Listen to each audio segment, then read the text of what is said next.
بسم الله الرحمن الرحيم كتاب أنزلناه إليك مبارك ليدبروا آياته وليتذكر أولو الألباب صدق الله العظيم.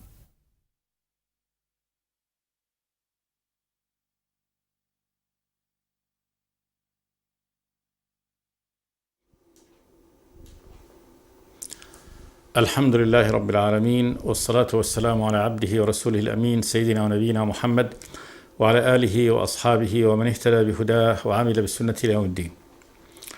وبعد، فيقول الله تبارك وتعالى: أولم يروا كيف يبدئ الله الخلق ثم يعيده إن ذلك على الله يسير قل سيروا في الأرض فانظروا كيف بدأ الخلق ثم الله ينشئ النشأة الآخرة إن الله على كل شيء قدير يعذب من يشاء ويرحم من يشاء وإليه تقلبون وما أنتم بمعجزين في الأرض ولا في السماء وما لكم من دون الله من ولي ولا نصير والذين كفروا بآيات الله ولقائه أولئك يئسوا من رحمتي وأولئك لهم عذاب أليم فما كان جواب قومه إلا أن قالوا اقتلوه أو حرقوه فأنجاه الله من النار إن في ذلك لآيات لقوم يؤمنون.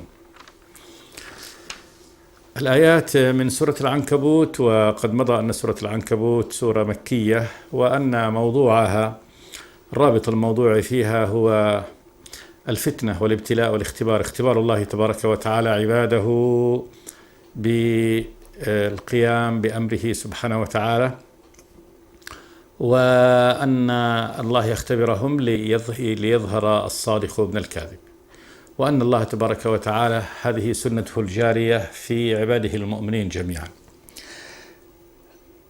من الفتنة بالكفار، أن يفتنهم الله تبارك وتعالى بأذى الكفار وبعلوهم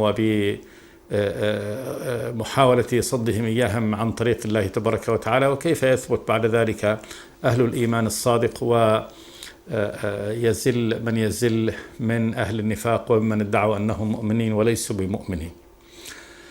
ذكر الله تبارك وتعالى في هذه السورة أنواع البلاء الذي تعرض له الرسل، فبدأ بنوح عليه السلام الذي لبث في قومه 50,000 سنة إلا 50 عاما يدعوهم إلى الله تبارك وتعالى، ثم أخذ الله تبارك وتعالى قومه بالطوفان، فكانت ابتلاء نوح عليه السلام هو في هذا المكث الطويل يدعو إلى الله تبارك وتعالى مع ما تعرض له من الأذى.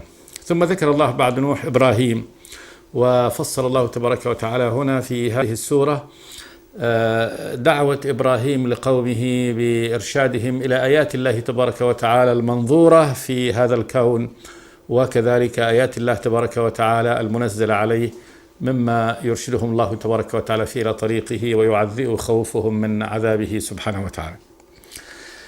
فمن جملة ما قال إبراهيم لقومه قال جل وعلا: أولم يروا كيف يبدئ الله الخلق ثم يعيده إن ذلك على الله يسير. وهذا أمر مشاهد، بدء الخلق وإعادة الخلق. بدء الخلق وإعادة الخلق هذه عملية مكرورة الآن في هذه الحياة، فالإنسان له بداية له نهاية، ثم له بداية ونهاية، ثم أخبر الله تبارك وتعالى أن الذي يكرر الخلق على هذا النحو في البشر وفي النبات وفي غيره سيعيد هذا الإنسان مرة ثانية الإنسان نفسه إلى الحياة، لأن من بدأ الخلق لا شك أنه قادر على إعادته سبحانه وتعالى. إن ذلك على الله يسير، الإعادة. سيروا في الأرض فانظروا كيف بدأ الخلق ثم الله ينشئ النشأة الآخرة إن الله على كل شيء قدير يعذب من يشاء ويرحم من يشاء وإليه تقلبون. فكما أنه الخالق وحده سبحانه وتعالى، فهو المتصرف وحده سبحانه وتعالى، ومن هذا التصريف أنه يعذب من يشاء، ولا شك أن هذا العذاب يقع في محله، لأن الله هو الحكيم الحميد سبحانه وتعالى لا يوقع عذابا إلا من يستحق العذاب، ويرحم من يشاء وإليه تقلبون. كذلك يرحم الله تبارك وتعالى بالهداية والتوفيق، ثم رحمته بعد ذلك بالثواب في الجنة من يشاء من عباده سبحانه وتعالى، ممن يعلم الله تبارك وتعالى أنهم أهل لذلك، أو ليس الله بأعلم بالشاكرين، فالله يعلم الشاكرين سبحانه وتعالى، ويعلم من يستجيب لأمره ومن يقوم به، فهؤلاء الذين يهديهم الله تبارك وتعالى، كما قال ويهدي إليه من ينيب. وإليه تقلبون، الخلق كلهم رجعهم إلى الله تبارك وتعالى. وما أنتم بمعجزين في الأرض ولا في السماء. من وعظ إبراهيم لقومه أنه يقول لهم ما أنتم بمعجزين بمفلتين بفائتين الله تبارك وتعالى في الأرض ولا في السماء، لن تفوتونه فتضيعون في الأرض منه أو تذهبون منه، ولا في السماء لو أردتم في السماء أن تهربوا لا مهرب من الله تبارك وتعالى، ولن تعجزوا الله تبارك وتعالى هربا منه أو نصرا عليه، تعالى الله عن ذلك. وما لكم من دون الله من ولي ولا نصير، ليس هناك من يواليكم دون الله فيحميكم من عقوبته ولا ينصركم على الله تبارك وتعالى. الله لا أحد من خلقه يستطيع أن يرد بأسه سبحانه وتعالى عن القوم الكافرين. وما لكم من دون الله من ولي يواليكم أي ولا نصير ينصركم من دون الله جل وعلا. والذين كفروا بآيات الله ولقائه أولئك يئسوا من رحمته. هذا حكم الله تبارك وتعالى، أن كل كافر بآيات الله ولقائه في البعث، أنه لن يبعث ولن يقف بين يدي الله تبارك وتعالى، أولئك يئسوا من رحمته. يئسوا بالإخبار بالماضي وهو واقع غدا في يوم القيامة، والله يخبر بالماضي عن شيء مستقبل سيقع لتحقق الوقوع، لأن هذا أمر متحقق. فهؤلاء الكفار ييأسون من رحمة الله تبارك وتعالى يوم القيامة، يعلموا أنه لا مفر لهم، لا مجال لأن يخرجوا من العذاب بأي صورة من الصور يعني المحتملة للخروج. لا شفاعة تنفعهم، لا فدية إن كانوا يملكوا شيء وهم لا يملكوا، لا يقبل الله تبارك وتعالى من أحد فدية، لا يقبل في الكافر شفاعة، لا يقبل استعطافه للرب واسترحامه له في ذلك الوقت. وإن يستغيثوا يغاثوا بماء كالمهل يشفي الوجوه. فالاستغاثة بالله تبارك وتعالى تزيدهم عذابا إلى عذابهم بكل سبيل، لا سبيل إلى الخروج من عقوبة الله. لذلك قال الله جل وعلا والذين كفروا بآيات الله ولقائه أولئك يئسوا من رحمتي.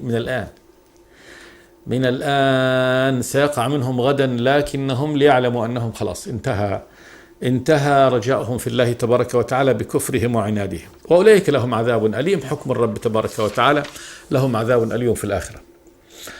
هذا البيان من إبراهيم عليه السلام لقومه، وهذه الدعوة الكريمة بهذه الوضوح وبهذه الصورة وبهذه الأدلة والبراهين القائمة. انظر كيف جوبهت.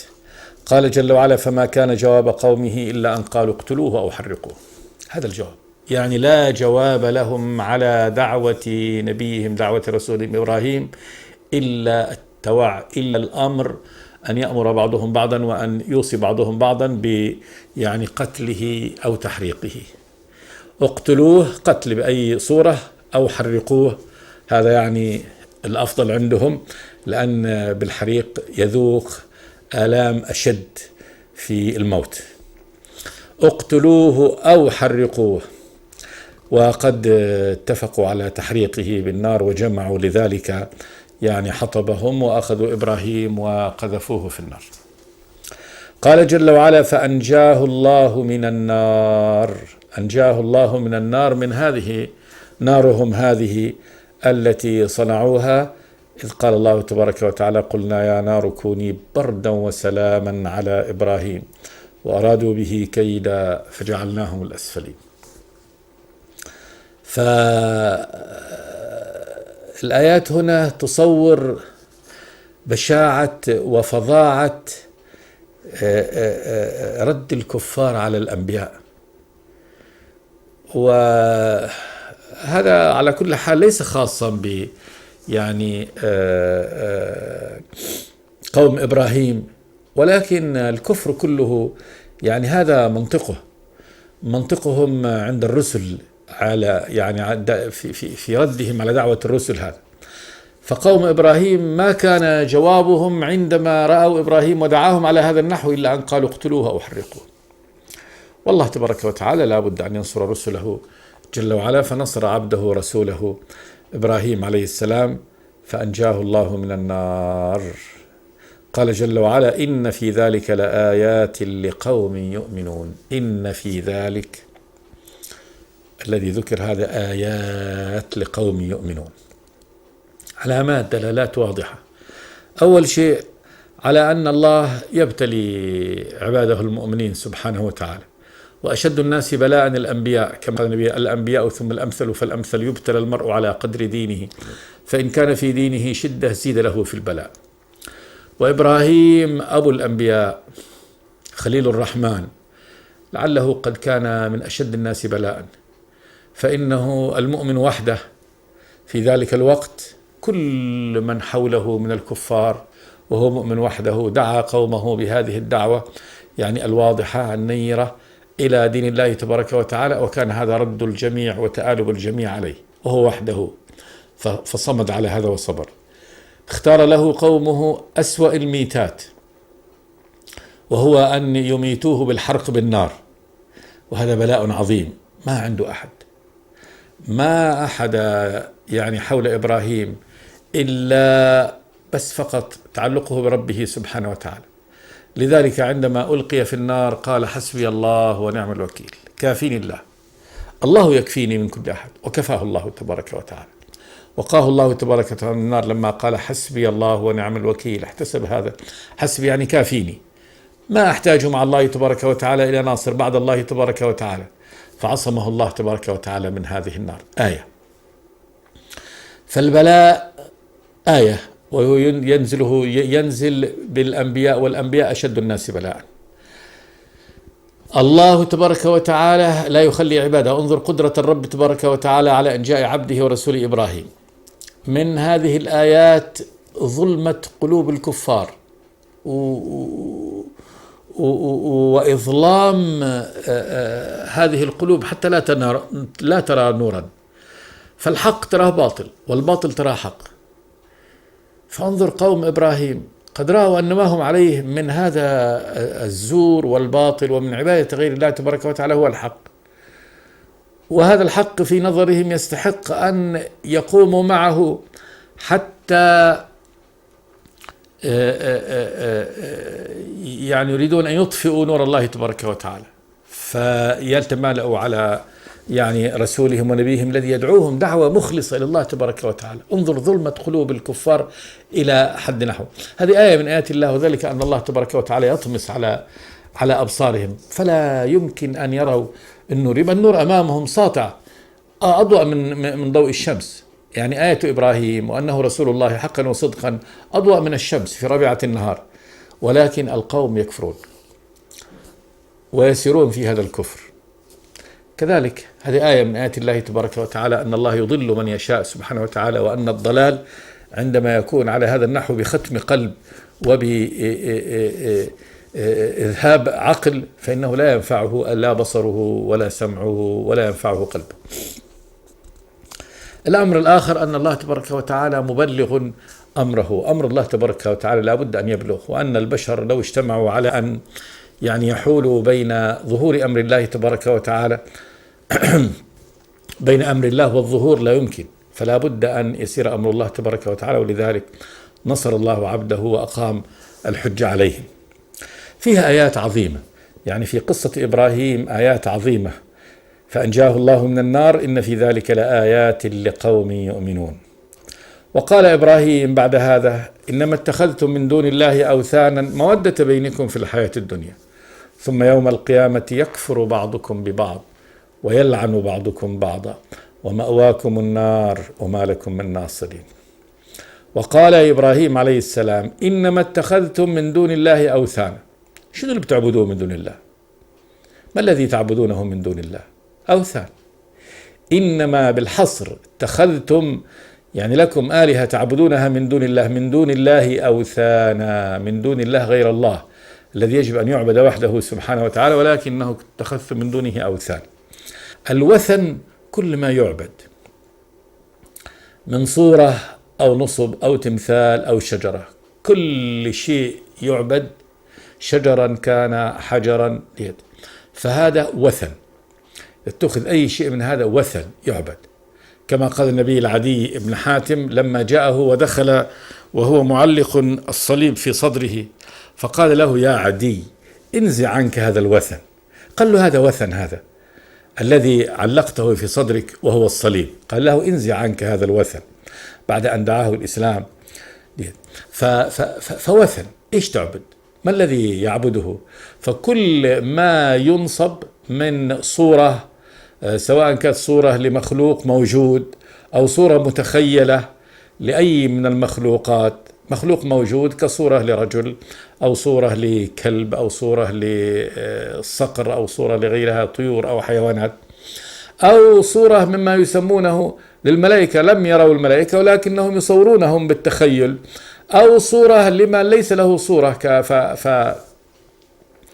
فقوم إبراهيم من الصابئة كانوا يصورون، يقولون هذه روح القمر وهذه روح الشمس، وكانوا مولعين بالنظر في النجوم وزعم أن النجوم عندها مقادير الخلق، فكانوا يعني يعبدونها لهذا الأمر. القمر فيه مقادير الناس وهذا فيه مقادير الناس، فكانوا يظنون أن مقادير الخلق من الرزق والإحياء والإماتة وغيرها كلها يعني بهذه النجوم، فيصورون أرواحها على الأرض ويعبدونها، كلها أوثان. قالوا: نعبد أصناما فنظل لها عاكفين. فقال لهم إبراهيم: إنما تعبدون من دون الله أوثانا. هذه الموجودات والمصنوعات التي تصنعونها والتماثيل التي يعني تخلقونها بأيديكم، إنما تعبدون من دون الله أوثانا مودة بينكم في الحياة الدنيا، تحبوها، مودة الحب، المودة التي بينكم وبين هذه الأصنام من محبتكم لها في الحياة الدنيا، ولكن يوم القيامة هتبصق عليها، يوم القيامة تحتقرونها وتلعنونها وتسبونها. وكذلك مودة بينكم، يحب بعضهم بعض لأنهم يجتمعون على دين واحد وعلى أصنام واحدة، فكذلك مودة بينكم بعضكم مع بعض في محبتكم لهذه الأوثان. قال: إنما تعبدون من دون الله أوثانا، من دون الله أوثانا مودة بينكم في الحياة الدنيا. بس الحب الذي بينكم وبين هذه الآلهة المزعومة إنما هو في هذه الدنيا، ثم يوم القيامة يكفر بعضكم ببعض ويلعن بعضكم بعضا. يكفر بعضكم ببعض كل، يعني إذا كان لهذه الأوثان هي صور لآلهة لناس موجودين يكفرون بهم، يقولون نحن ما درينا عنكم ولا عبدناكم. وأما إن كان مودة بينكم مودة بين العابدين منهم، الرؤساء والأتباع والكل، خاص يحب بعضهم بعضا وينصر بعضهم بعضا لأنهم يجتمعون على دين واحد، هذا دينهم في الشرك والكفر، فهم يتوادون هنا في الدنيا، لكن في يوم القيامة كل يلعن الثاني، يقول أنت اللي ضليتنا، وهذا المتبوعين يسبون الأتباع والأتباع يسبون المتبوعين، ويلعن بعضهم بعضا في أنهم كانوا كلهم يؤازر بعضهم بعضا وينصر بعضهم بعضا في الدنيا، ويدعو بعضهم بعض إلى الإيمان وإلى عبادة هذه الأوثان. قال: مودة بينكم في الحياة الدنيا، ثم يوم القيامة يكفر بعضكم ببعض ويلعن بعضكم بعضا.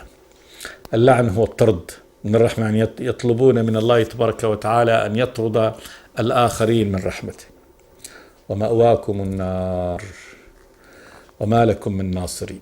مأواكم، المأوى هي ما يلجأ إليه الإنسان للراحة والدعاء والسكينة، فبيت الإنسان مأوى لأنه يؤويه ويريحه.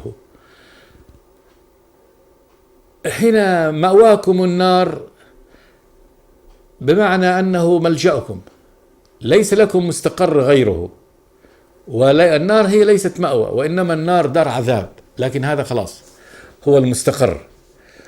أو يكون هنا استخدام المأوى للاستهزاء، لأن النار لا يمكن أن تكون سجن، هذه لا يمكن أن تكون مأوى، لكن يكون هذا خلاص يعني مكان راحتك هو هذا، ومكان راحته في النار الذي يؤويه والذي يجتمع فيه، فيكون استهزاء به. فعلى معنى المأوى بالمعنى العام اللي هو المستقر والملتجأ، يعني سجنك الذي ستستقر فيه وتبقى فيه هو النار عياذا بالله، أو استهزاء راحتك والمأوى الذي ستأوي إليه هو النار. وبئس القرار، بئس أن يقر الإنسان وأن يأوي في نهاية المطاف وفي آخر الأمر إلى النار. مأواكم النار وما لكم من ناصرين.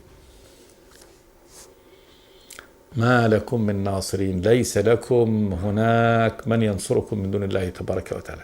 يعني ستدخلون رغما عنكم وتسجنون في هذا السجن ولا ناصر لكم.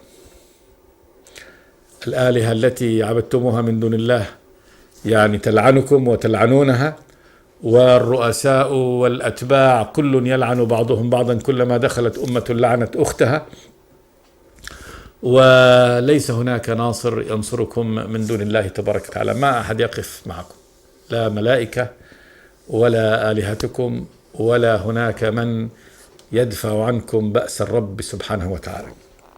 وما لكم من ناصرين. هذا كان الختام الذي ختم به إبراهيم عليه السلام دعوته لقومه، يندمهم ويحذرهم كذلك مغبة هذا الكفر، ويريهم المآل الذي سيؤولون إليه في يوم القيامة. قال جل وعلا: فآمن له لوط. الحصيلة التي خرج بها إبراهيم بعد هذه الدعوة وهذا الطريق الطويل من الدعوة الكلامية، ثم من الآيات البرهانية، الآيات بأن يريدون حرقه بالنار فينجيه الله تبارك وتعالى من النار. وبعد هذه المواعظ الطويلة لا يخرج لوط من هؤلاء القوم العميان إلا بمؤمن واحد، لوط فقط، ابن أخيه الذي يؤمن بإبراهيم عليه السلام. قال جل وعلا: فآمن له لوط وقال إني مهاجر إلى ربي إنه هو العزيز الحكيم. وقال أي إبراهيم: إني مهاجر إلى ربي إنه هو العزيز الحكيم. أنا مهاجر إلى الله تبارك وتعالى. هاجر إبراهيم بعد أن خلاص يأس من القوم وطرده. قال له أبوه: راغب أنت عن آلهتي يا إبراهيم؟ لئن لم تنتهي لأرجمنك وهجرني مليا. قال: سلام عليك. فالقوم لما صنعوا فيه هذا الصنيع وبعد ذلك اضطروه إلى أن يخرج من بلدته أور الكلدانيين في العراق، وخرج متوجها إلى الشام. قال جل وعلا: وقال أي إبراهيم عليه السلام: إني مهاجر إلى ربي إنه هو العزيز الحكيم. مهاجر إلى الله تبارك وتعالى، خارج من بلدته هذه التي دعا فيها والتي أوذي هذا الأذى فيها وحرق فيها بالنار، وكانت هجرته إلى الله تبارك وتعالى بعد أن اضطروه إلى الخروج من بلده. إنه هو العزيز الغالب الذي لا يغلبه أحد، الحكيم الذي يضع كل أمر في نصابه سبحانه وتعالى. ثم قال جل وعلا: وهبنا له إسحاق ويعقوب وجعلنا في ذريته النبوة والكتاب وآتيناه أجره في الدنيا وإنه في الآخرة لمن الصالحين. ووهبنا له، الوهب هو العطاء والمنة، هذا عطاء الله تبارك وتعالى ومنته على عبده إبراهيم. إسحاق ابنه الثاني، وهو ابنه من زوجته سارة. ويعقوب ابن إسحاق وهو إسرائيل، فهذا حفيده. يعني وهب الله تبارك وتعالى له إسحاق ويعقوب، وكل من يعني هذين جعل الله تبارك وتعالى نبي.